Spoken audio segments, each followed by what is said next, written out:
ভাইয়া আমি এইচএসসি 27 ব্যাচের স্টুডেন্ট, একটা বছর চলে গিয়েছে। ঠিক এখন থেকে কিভাবে পড়লে ভাইয়া আমার ঢাকা বিশ্ববিদ্যালয়ে চান্স হবে, এইচএসসি তে রেজাল্টটা ভালো হবে, একটু খেয়াল করো ভাইয়া। দেখো এইচএসসি 27 ডিউ রুট ম্যাপ, অর্থাৎ তোমরা যারা ঢাকা বিশ্ববিদ্যালয়ে চান্স পাইতে চাও একটা রুট ম্যাপ ফলো করতে হবে, যেহেতু ফুল সিলেবাসের পরীক্ষা হবে এবং কম্পিটিশন অনেক হাই। এই জায়গায় তোমাকে একটু বুদ্ধিমানের মতো নিজেকে এগিয়ে রাখা লাগবে, এটা তুমি নিজেও বুঝতেছো। এবং এখন থেকে যদি সিরিয়াস হও সম্ভব, যেটুকু সময় আছে সম্ভব। তাহলে ভাইয়া এখন কি করো, প্রথমেই তোমার টার্গেট থাকতে হবে এইচএসসি, কারণ এইচএসসি প্রিপারেশন ভালো করে নিলে দেখবা ডিউ প্রিপারেশন অলরেডি 60 থেকে 70% প্রিপারেশন কিন্তু কমপ্লিট হয়। এবং তুমি যদি আর একটু বেটার প্রিপারেশন নিতে পারো, আগে থেকে পড়তে পারো, তাহলে 80% প্রিপারেশন কমপ্লিট হয়ে যায়। তাহলে এইচএসসি তে প্রথমেই ফোকাসটা রাখতে হবে। তাহলে কি করতে হবে, প্রথমে একটু খেয়াল করো তোমাকে কি কি করা প্রয়োজন। প্রথমেই এইচএসসি তে বাংলা, ইংরেজি এবং আইসিটি এই তিনটা গ্রুপ সাবজেক্টে একটা মানে এই তিনটা কমন যে সাবজেক্ট, এই তিনটা কমন সাবজেক্টে বাংলা, ইংরেজি, আইসিটিতে তোমাকে বেস্ট রেজাল্ট করতে হবে। বাংলাটা লাইন টু লাইন পড়তে হবে। এবং কিভাবে পড়বা ভাই, নিজে তো আর পড়া যায় না, এটার জন্য ওয়ে আছে, এটার জন্য টিচার আছে, এটার জন্য আমরা আছি।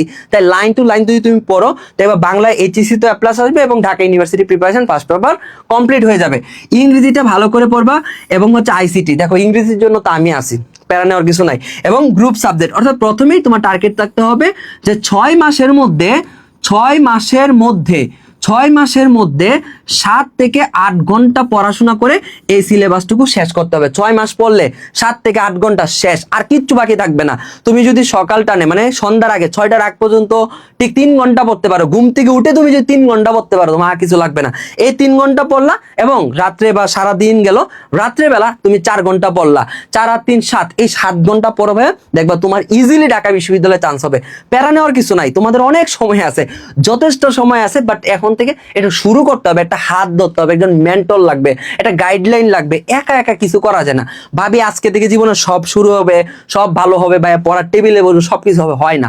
যেমন দেখো এটা তো এমনিতেই মানে প্রচলিত জিনিস, দেখো ফুটবল খেলা হইলেও কোচ তাকে মেনটেন করার জন্য, তোমাকে মেনটেন করার জন্য, তোমাকে পড়ানোর জন্য, তোমাকে পথ দেখানোর জন্য, কোন টপিক পড়বা, ঠিক কিভাবে পড়বা, এটার জন্য একজন মেন্টর লাগে, একটা গাইডলাইন লাগে। এই গাইডলাইন অনুসারে মেন্টর তোমাকে যখন টাইম টু টাইম কাজগুলো দিবে, তুমি টাস্কগুলো ফলো করবা, তখন মজা পাবা, পড়াশোনাটা তোমার ট্র্যাকে চলে আসবে। এটা নিয়ে চিন্তা করে না, কারণ তুমি একা একা আসো বিদায় তোমার কাছে এরকম মনে হইতেছে। ওকে, সো এই প্রথম টার্গেট থাকবে এইচএসসি তে যেন আমার A+ হয়, আমার যেন 6 মাসে, আমার যেন টেস্টের আগে 6 মাসে 7 ঘন্টা পড়লে এইটুকু আমার শেষ হয়ে যায়। এরপরে তোমাকে কি করতে হবে, দেখো এইচএসসির সাথে ফাউন্ডেশন স্ট্রং করা, অর্থাৎ এর সাথে এইচএসসির সাথে এই 6 থেকে 7 ঘন্টা পড়ার মধ্যেই প্রতিদিন তুমি 1 ঘন্টা টাইম রাখবা তোমার ফাউন্ডেশন স্ট্রং করার জন্য। দেখো দিন শেষে এই ফাউন্ডেশন স্ট্রং না হলে এইচএসসি তে কিন্তু A+ আসবে না, ঢাকা ইউনিভার্সিটি কিন্তু মিস হয়ে যায়। তাই এই ফাউন্ডেশন স্ট্রং করার জন্য তোমাকে কি করতে হবে, ইংরেজি বেসিক, ফ্রি হ্যান্ড রাইটিং এবং vocabulary day to day update করতে হবে। দেখো ইংরেজি বেসিকের জন্য তুমি জাস্ট আমার এই 15টা ক্লাস করবা এনাফ, রিটেনের জন্য আমার 20টা ক্লাস করবা। 3000 টাকার কোর্স ছিল, প্রায় 4000 স্টুডেন্ট কোর্সটা কিনছে। তাহলে দেখো প্রায় কোটি টাকার উপরে একটা ভ্যালুয়েবল কোর্স তোমাদের জন্য, যেখান থেকে মানে কোটি টাকার উপর একটা কোর্স, মানে টাকা দিয়ে ভর্তি হচ্ছে। ওই কোর্সটা তোমাদের 27 ব্যাচের জন্য আমি ফ্রি করে দিছি। 27 ব্যাচের জন্য আমি কিন্তু ফ্রি করে দিছি, যারা ফিউচার ননস্টপ ঢাবিয়ান ব্যাচের স্টুডেন্ট। অর্থাৎ একটা ফিউচার ননস্টপ ঢাবিয়ান ব্যাচে ভর্তি হইছো, এর জন্য তোমাকে ইংরেজি বেসিক, ফ্রি হ্যান্ড রাইটিং এবং ভোকাবুলারির জন্য যে এই যে পিডিএফটা আছে ডে ওয়াইজ, যেমন ধরো তোমাকে মানে প্যারা নিতে হবে না। দেখো ডে 1 আছে, তো ডে 1-এ ভাইয়া কি দিছে, এই অল্প একটু পড়া দিছে। প্রথমে একটা পেজ ভোকাবুলারি দিল, ভোকাবুলারি ভাইয়া মনে থাকে না, তখন কি হবে, এমসিকিউ যদি প্র্যাকটিস করে, এই যে দেখো এই এমসিকিউ গুলো প্র্যাকটিস করলে তোমার ভালো লাগবে। তাহলে 2টা পেজ পড়তে পারবা না, জাস্ট একটু ভোকাবুলারি পড়বা। এখন ভাইয়া সিনোনিম এত, অ্যান্টোনিম এত সব পড়বো না, শুধু মেইন ওয়ার্ড পড়বা, বাংলা অর্থ জানবা, সিনোনিম অ্যান্টোনিম একটা একটা শিখলে শিখবা, না দরকার নেই, শুধু মেইন ওয়ার্ড এবং বাংলা অর্থ। এরপরে তুমি এমসিকিউ যতগুলো আছে একটা পেজ শেয়ার করো।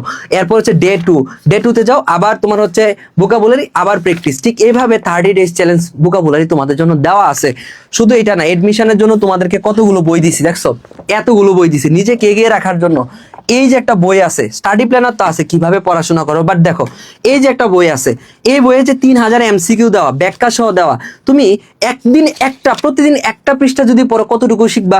সাধারণ জ্ঞানে একটা প্রশ্ন পড়লা যে ওয়েফা যে দেশের সংবাদ সংস্থা, দেখো তুমি এই প্রশ্নটা পড়লা যে এরকম যে ওয়েফা যে দেশের সংবাদ সংস্থা, শিখলা, একটু এক পৃষ্ঠা পড়লা যে ফিলিস্তিন, তারপরে কি বিশ্ব সংবাদ সংস্থা কোনটা কোন দেশে আছে, ব্রিটেনে কোনটা, ফ্রান্সে কোনটা, এএফপি, সিরিয়াতে কোনটা, সৌদি আরবে কোনটা, বাংলাদেশে কোনটা, ফিলিস্তিনে কোনটা, চীনে কোনটা, যুক্তরাষ্ট্রে কোনটা, ব্রিটেনে কোন সংবাদ সংস্থা।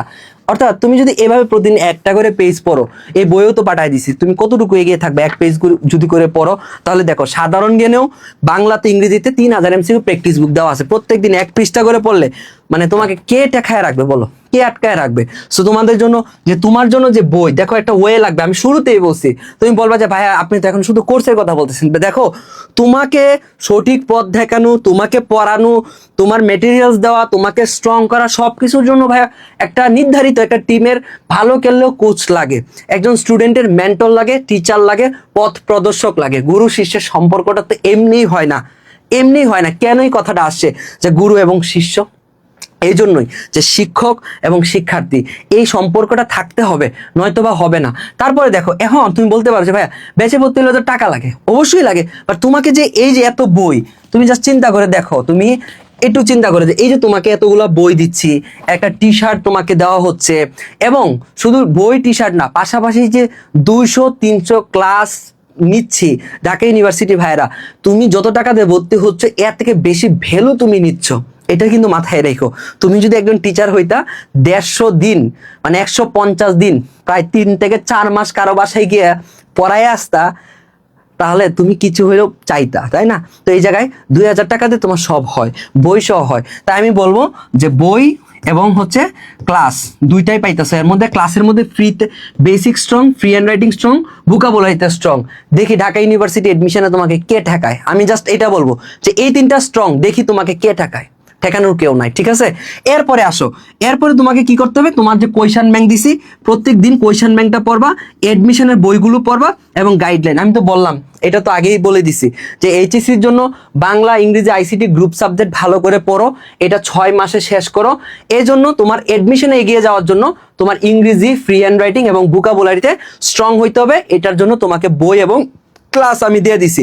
এই বই কই পাবে? এখন বলো ভাই কোয়েশ্চেন ব্যাংক পড়তে হবে ঢাকা ইউনিভার্সিটিতে এগিয়ে থাকার জন্য। এই কোয়েশ্চেন ব্যাংকও তোমার দেওয়া, এডমিশন বইও দেওয়া, গাইডলাইনও দেওয়া। তাহলে এটা পড়ার জন্য ফ্রি হ্যান্ড রাইটিং, ভোকাবুলারি এবং ঢাকা ইউনিভার্সিটিতে ভালো করার জন্য যা লাগে কোয়েশ্চেন ব্যাংক, এডমিশন বই, গাইডলাইন দেওয়া আছে। এরপরে দেখো ঢাকা ইউনিভার্সিটির যে প্রিপারেশন, বাংলা, ইংরেজি, জিকে এবং রিটেন 2026 ব্যাচকে আমি যা দিছি, তোমরা আমার প্রতি আজীবন কৃতজ্ঞ থাকবা যে এই 3000 টাকার কোর্স তো দিছি গেল ফ্রি। তোমাদের বাংলা, ইংরেজি, আইসিটি সম্পূর্ণ প্রিপারেশন ফ্রি। এখানে এটা সম্পূর্ণ ফ্রি দেওয়া, ফ্রিতে দেওয়া। দেখো এখানে প্রায় 2000 টাকার কোর্স ফ্রিতে দেওয়া। এই যে এডমিশন বাংলা, ইংরেজি, জিকে 26 ব্যাচ, এই যে কয়েকদিন পরে শুরু হবে 26 ব্যাচেরটা তোমাদেরকে ফ্রি দেওয়া। 26 ব্যাচের কোর্স ফি 3000 টাকা। এই 3000 টাকা কোর্সটা তোমাকে ফ্রিতে দেওয়া। তুমি দেখো এখন যদি তুমি 26 ব্যাচের প্রিপারেশন দেখে বাংলা, ইংরেজি, জিকে কি পড়াইছে, ভাইরা কি পড়াইছে, একই সিলেবাস একটুক শেষ করে ফেলো, পাশাপাশি কোয়েশ্চেন ব্যাংক, এডমিশনের বইগুলো শেষ করে ফেলো, তোমাকে কেউ আটকায় রাখতে পারবে? তুমি জাস্ট একটু ইমাজিন করে দেখো, একটু জাস্ট চিন্তা করে দেখো যে 26 ব্যাচের সাথে, সিনিয়রদের সাথে তোমার এডমিশন প্রিপারেশন আগেই শেষ, তোমাকে কে আটকাইবে? তারপরে ভাইয়া 27 সালে, যখন তুমি 27 সালে যাবা আবার এডমিশনটা পড়বা, আবার এই এডমিশনটা পড়বা, তোমাকে কোনো টাকা দেওয়া লাগতেছে না, মানে এক ব্যাচেই তুমি সব পাইতেছো। তাহলে আমি বলবো যে ঢাকা বিশ্ববিদ্যালয়ে চান্স পাওয়ার জন্য, এইচএসসি থেকে ঢাকা বিশ্ববিদ্যালয়ে যে চান্স পাওয়ার জন্য এইচএসসি প্রিপারেশন, পাশাপাশি তোমার যে ফাউন্ডেশন স্ট্রং করা, এবং তোমার যা বই লাগে, গাইডলাইন লাগে, এবং একটা ব্যাচের প্রিপারেশন 2বার নিচ্ছ এডমিশন, 26-এরটা পাচ্ছ, 27-এরটাও পাচ্ছ। তুমি জাস্ট চিন্তা করে দেখো, এখন থেকে যদি পড়ো তাহলে একাডেমিতে তোমার রেজাল্টটাও ভালো হয়ে যাবে, বইগুলো সম্পর্কে আইডিয়া থাকবে এডমিশনের। তারপরে এডমিশনে তোমার রেজাল্ট কি আসবে জানো? টপ 100 আসবে, টপ 100 আসবে। তুমি জাস্ট আমার কথাটা মনে রাখো যে তোমাকে কে ঠেকাবে।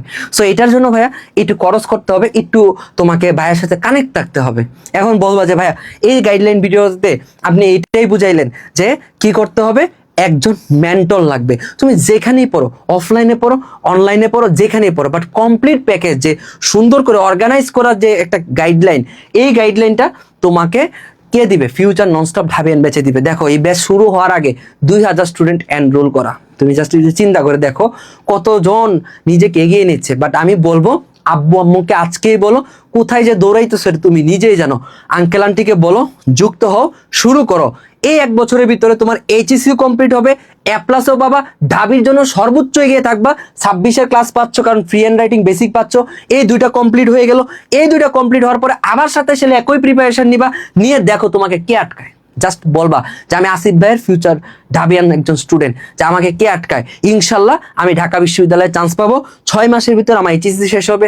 এইভাবে এই প্রত্যয়ে টেবিলে বসো, আমি আসছি শুরু থেকে শেষ পর্যন্ত, আমি তোমাকে গাইডলাইন দিব ইনশাল্লাহ। ভালো থাকো, সুস্থ থাকো, একদিন তোমার সাথে আমার দেখা হবে এই স্বপ্নের ঢাকা বিশ্ববিদ্যালয়ে।